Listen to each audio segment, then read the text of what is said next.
On FIT TV today, my guests will open the door to some new and creative ways to gain overall health that are logical but very novel. In the arena of self-help and overall wellness exist many organizations with buzzwords and phrases that sound the same and sure to give you a buzz, but this will be in a healthy direction, right? Different, right? Different. Not bad. Absolutely. I have with me Nane Cheung on my left, and I have holistic health instructor, but I know you gave me something else, and I can't find it. Doctora. Doctora Nane Cheung. Right. Okay, and Brad Fristensky, is that right? That's correct. Okay, Yes. And you're director of Mindfulness, is that right? That is what I do. Okay. And heals, yeah. That is good. So tell us what it is you are and do, because it's a little odd for me to hear that language and then put it into scope for what's here. Mindfulness is a key phrase word that we use to get somebody to start thinking more consciously. Because what we're trying to do is to get people out of an unconscious behavior, or what I call BS, these belief systems that we've been born and grown up with, that aren't really serving them very well. And it's really energy based. As you wake up, as your day progresses, the things that you do, the people you see, everything that happens to you creates your energy and makes your vibration move. So we're thinking in a mindfulness way, if you're conscious of where you're at, you're conscious of how people are affecting you, how places are affecting you, how your food's affecting you, you're becoming more conscious and you're starting to be, you're more mindfulness. Well, your operative word there was energy.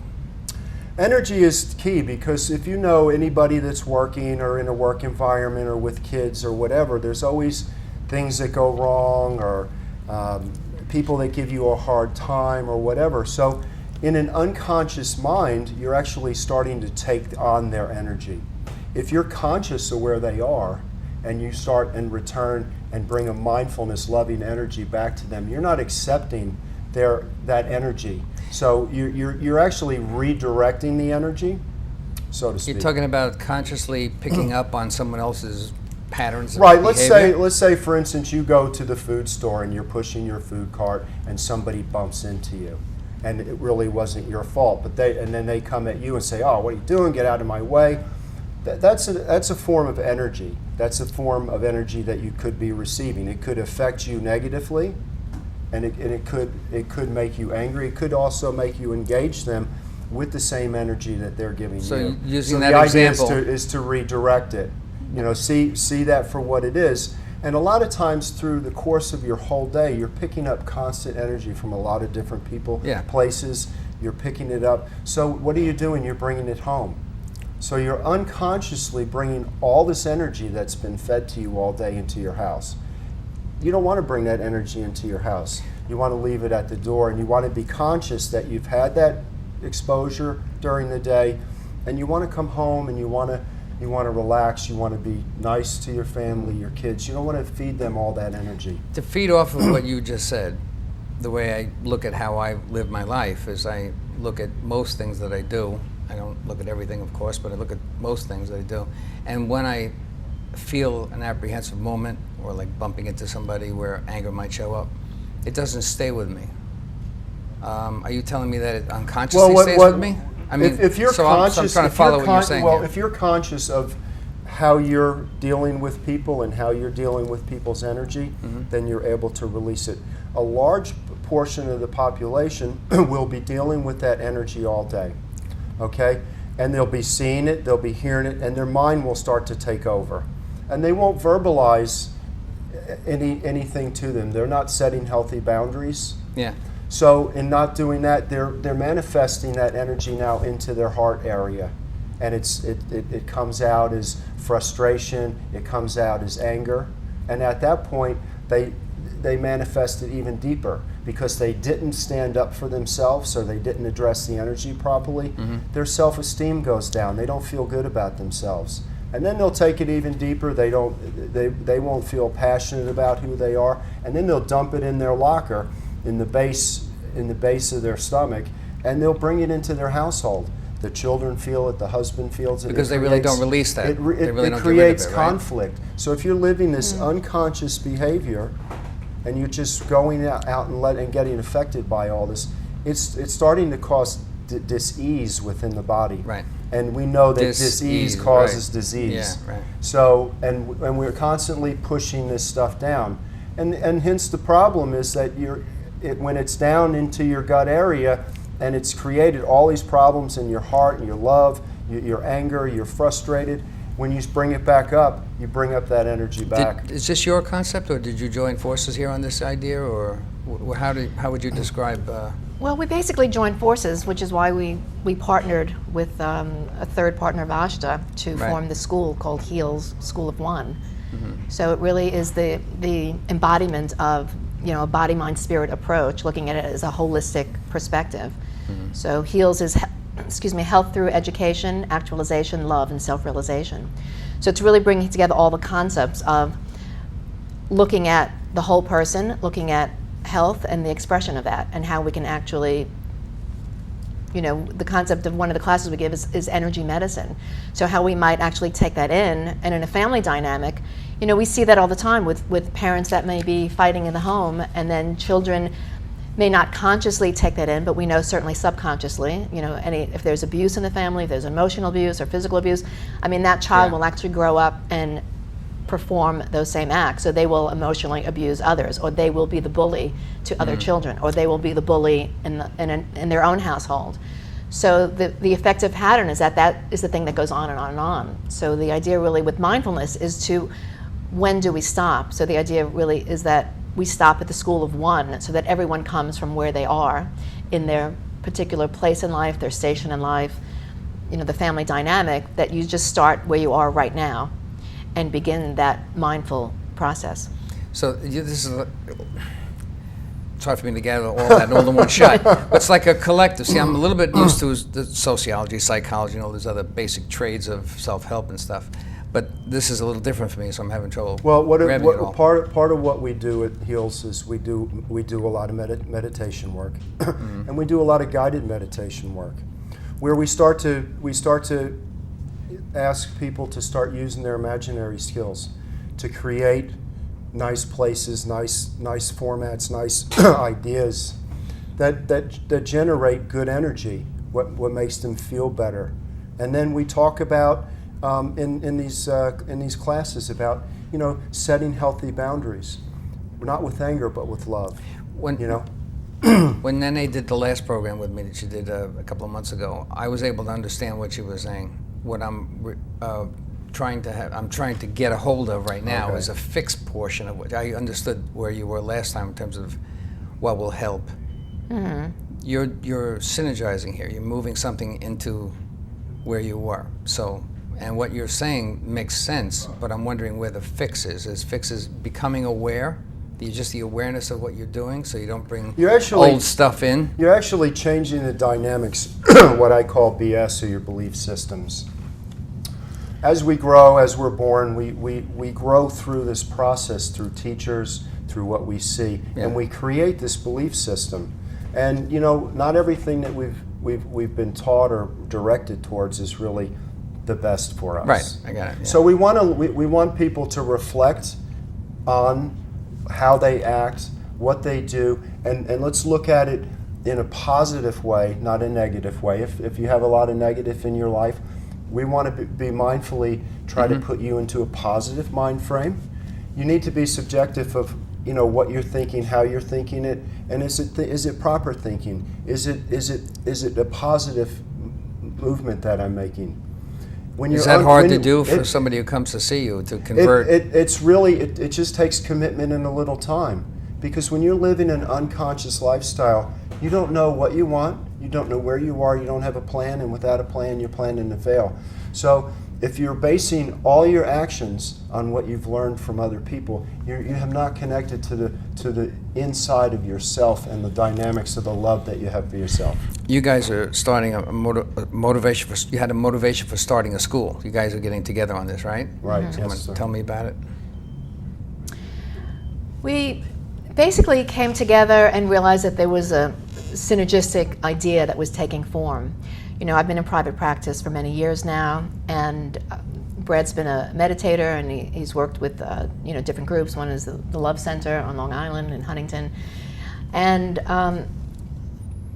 as a doctor, I've always felt that I was an educator primarily, first and foremost. So my idea was really bringing it in terms of a healing form as an educational platform to begin to reach people in a group setting, because I think the group dynamic is really important. So as we really started meeting in my backyard, Vashta, Brett, and myself, Good place to go. over the summer, this really came to fruition as an idea. We got really excited about it, and we thought, and we could bring these components together. So you brainstormed something that you We had completely talents for already. Nane's function really is, she's a clinical nutritionalist. She brings to the table all the good eating habits and all the good, vitamins and things and minerals, and puts that all together. I come in as, I've been doing this work for about 25 years, as she said, with the Love Center program my mother started in the early 80s. And we've been doing this meditation work and this mindfulness work for quite a long time. And then when we got together, we said, well, why can't we put together a program where people can learn how to eat really well and start feeling better on a positive way? Let's start looking at their thoughts and how they're thinking and where those thoughts came from. And let's, not that we want to manipulate anybody, but we just want to give them here's an example. If you resonate with this and it feels good and it's making your lifestyle better, it's making your family better. Some of the people that we've worked with, they're just changed. They smile all the time. They're happy. They go home. They're starting to enjoy their family. And they're looking at their job and other things just in a different way, and a means to make this wonderful life. And I kind of do a fun meditation where it's a guided meditation, and we use a basket. We ask that you imagine a basket. And when you get home, take a couple deep breaths before you go into the house. Think about what happened to you during the day. Separate the positive and the negative. Mm-hmm. Take all the negatives and just put it in the basket. You can get them in the morning when you wake up, but the chances are, if you do that, they're not going to want to. I don't want that stuff anymore. I don't know about you. But they're consciously making a thought to discard them. When you unconsciously do that, you just bring it into the house. It affects everybody. So and yourself. You guys, I'm sorry. No, I mean the big paradigm shift that's really happening in healthcare is integrative medicine.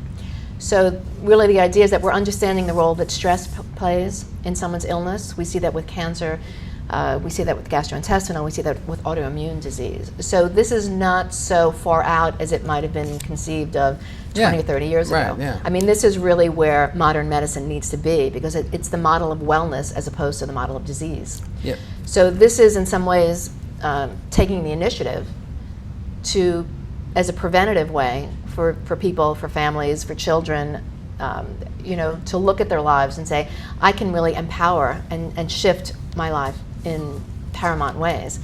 It could be preventative. It can also be because we work with people that have cancer, that have Crohn's disease. I mean, so life-threatening illnesses. And I had a big practice with people with HIV. So it's really the same dynamic no matter what it is or where you are. It's the idea that the concept that the body heals itself and that you can make your body a better place to live. Yeah, a lot of people don't understand that you can really connect with yourself. Yeah, exactly. Right? But a lot of the scientific studies are actually showing that. They're actually showing that people can start taking care of themselves, people can empower themselves, and that has fruitful results and positive outcome. Real quick, I started to develop out of anxiety. I can tell you the last part of it, because I've been so busy lately, and then I had heart palpitations. But I found when I meditated, I was able to get rid of it in a few days. I don't know where it went. Where'd it go? It actually comes. Where'd it go? It actually comes. But I had it for quite a while before that. I just thought it through and then let it go. It actually comes from where it came from. Which means? It goes right back where it came from. Nowhere. It has no purpose. It was just something that. Yeah, I'm not looking for it. Believe me, I don't want that. Just imagine this infinite cosmos with everything, and really you can pull. Am I connecting to your? Yes, you can pull anything okay. out of here, good or bad. Your subconscious does not care what you pull into it. It will react on what your thoughts are. So the idea is to stop letting your mind run your world. Start letting your heart run your world, and and start being conscious. Isn't it a problem for people? I mean, I have habits too, lots of habits, but I mean, isn't it a habit issue? We develop habits, and some of them not good for us. So. These are the belief systems that start at a very young age, and through adolescence, we start to develop these habits and these habitual things, and it just stays with us. Right. And we don't know why. It's almost like it's there, and it's just unconscious behavior. Because if you really thought about it, you wouldn't want to be unhappy. If you really thought about it, you'd want to be healthy.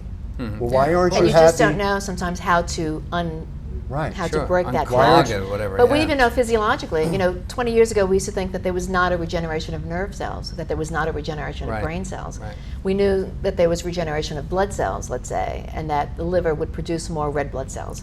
But it was really outside of our realm to think that there was regeneration. But now we know there is. I mean, I remember when I was studying neurology, the teacher said, if you start to think about pain, you will actually start to lay down the tracks, the neurological tracks for pain. For it to happen, sure.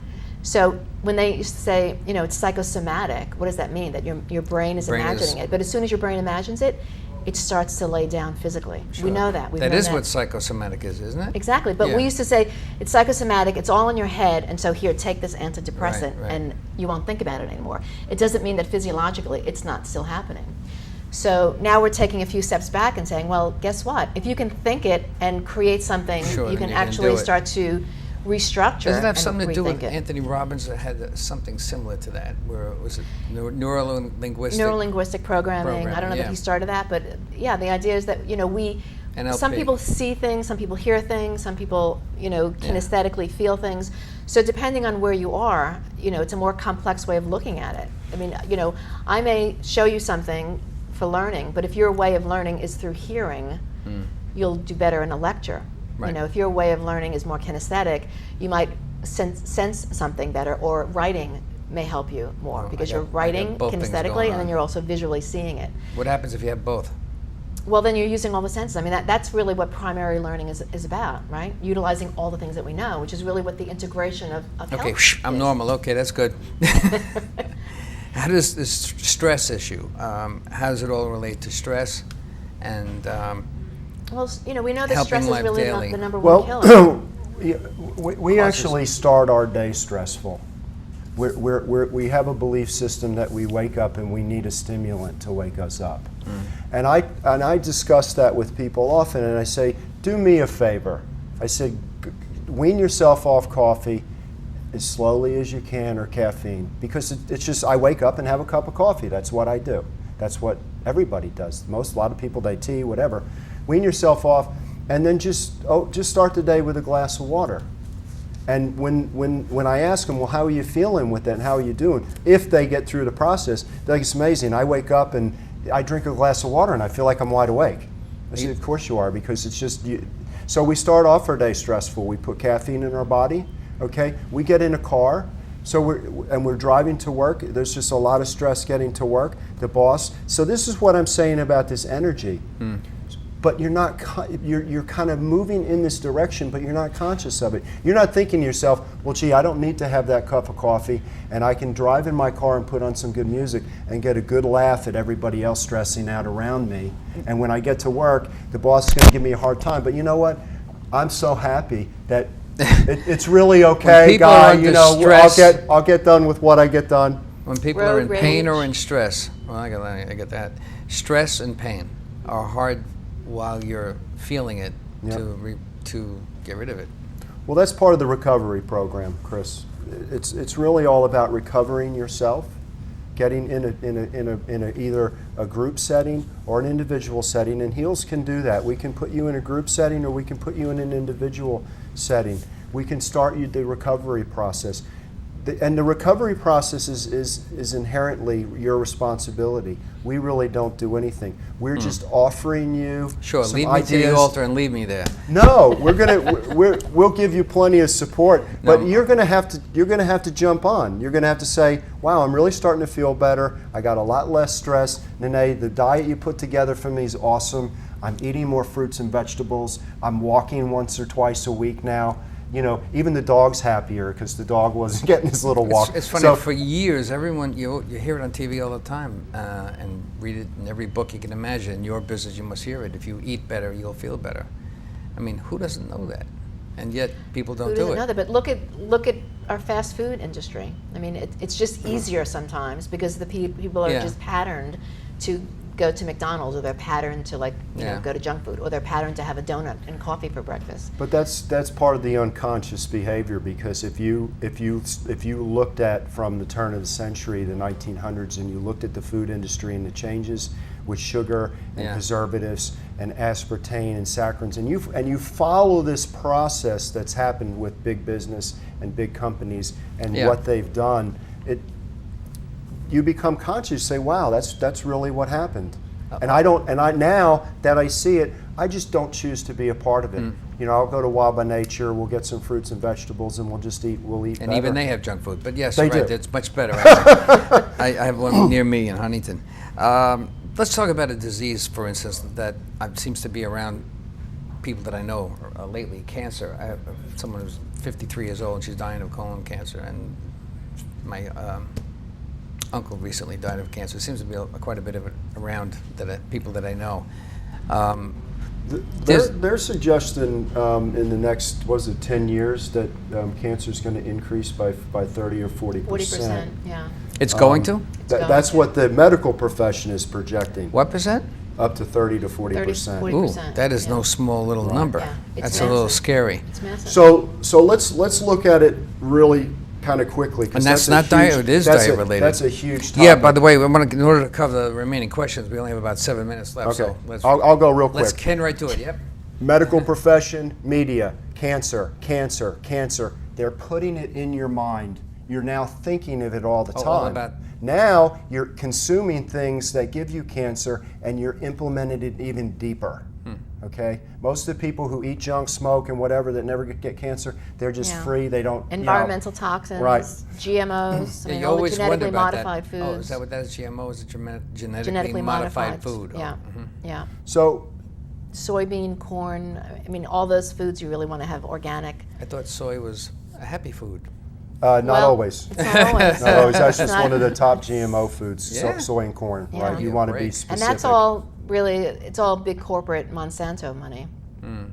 Because they're feeding that to the cows, you're eating the cows are eating it, which is unnatural because cows really should be eating Grass. Now they're eating soy, they're eating corn, they're fattening up, they're themselves. being fed hormones. We're eating the Yeah, cows, we're yeah. getting the hormones, we're getting the antibiotics that they get, we're getting the pesticides. It's no wonder that There's around, the- and this is around the world because a lot of people are following our American diet, the SAD diet. SAD diet is standard American diet. So they're eating the foods, and now it's really rampant around the world now. If I can leave here with any Yeah. comment about that, because I'm really on the energy side of this, is that remember, disease causes disease. If you got issues or things that are happening in your life and they're attacking you by words or by energy, someone's Right. talking to you, they're giving you energy, stop it here, speak, set healthy boundaries, tell them what you're feeling in a loving way. Don't send back the energy that they're giving you. Stop it here. Don't push it Yeah, all yeah. down into your body, because there's a lot of that going on. I got that. Let's see, what's hot recently is the spectrum of autism and autism itself. I've known a lot of people who have versions and types Well, of autism. it's another issue. I mean, it's multifactorial. So we look at vaccinations, we look at all the chemicals that kids are eating. They're looking at prenatal conditions. So the mother being on antidepressants seems to be a link to autism. There's a lot of different links. I mean, there's not one cause factor here. I think the general consensus here is toxic load. Is that Toxic overload. Toxic overload. It's coming out of the womb. It's going into the child. When the child starts to get all this stuff, there's a point where it's just overload. The body will naturally heal itself and naturally regenerate itself. It's a perfect machine made by the creative force. It's perfect, absolutely perfect. But at some point, it's just too much. Okay. And I think that's why we're seeing a lot more of that. There's just a lot of toxicity, and the load is so high on the body. We just finished with autism. Well, maybe we just say the topics that we cover. One of the Okay, Well, you go were ahead. talking about illness. Well, one of my concerns was family. We primarily do family issue shows. How can I help families through divorce? And I briefly talked with you about that the last time. Is there anything that maybe we can reduce the stress on? Absolutely. All these people are going through divorce. Absolutely. Okay, we only got about 3 or 4 minutes left. The bottom line is communication. We know that. A constructive communication. Get the energy of both people to just calm down and get out of the fire zone. And know. Easier said than done. I know, but it may take a group effort. But sometimes, you know what? It's just so volatile that there's just so much. I know that if your idea works, that children will be better supported within that structure of family, even if it is in disarray. I'm convinced of that. If you can but how do you change- get somebody out of that anger state using any of the principles that you know? What would you suggest? You know what? People have to find a way to a place or an idea that they want to change. I personally can't do that. I don't think any of us can, unless somebody's ready to change. Chris, Well, they it's can just- use meditation to get into a place where they can think. You can think get it them. through, You can right? get them You to a can place clear of through, because meditation. the idea of meditation is really doing coherent brain waves. So the idea is that you're actually calming the brain waves so that you're not so reactive and you're not so volatile. So if everyone took the responsibility, each parent on their own, each adult on their own, went through a meditative phase, like in the morning and at night. They've actually done studies that if 1% of the population meditates, the crime rate goes down, Oh, I heard a about hospital that. rate Yeah. goes down. I mean, Amazing, right? There are people that actually are paid now to try to get that 1% up. So it has a global effect. It's not just an effect on you; it has a global effect on the family as well. We could definitely help make a difference with people who are going because through we see that that stages. we see this in our circles. That's what we can, have. We can do that through meditation. We can do Okay. it through diet. We could definitely help people. Let's talk about your upcoming events. You have a Grateful Dead music jam coming up. That's this Friday. We're doing some live music, live art Friday events. the what? The 20? Friday, April 25th. Okay. We have a big The Art of Living Expo, which will be indoor-outdoor. That's July 19th. That'll be a whole day So event. 19th, There'll okay. be dancing, performers. Yoga exhibitors, There'll be vendors, yoga, everything you can And imagine. remember, every Monday Family night we have a event. meditation. Every Tuesday night. And where's that? This is at 205 East Pulaski Pulaski Road, Road, Huntington Station. Huntington State, 203. East Thank you. Pulaski, right. Okay. We do meditation programs Monday and Tuesday nights.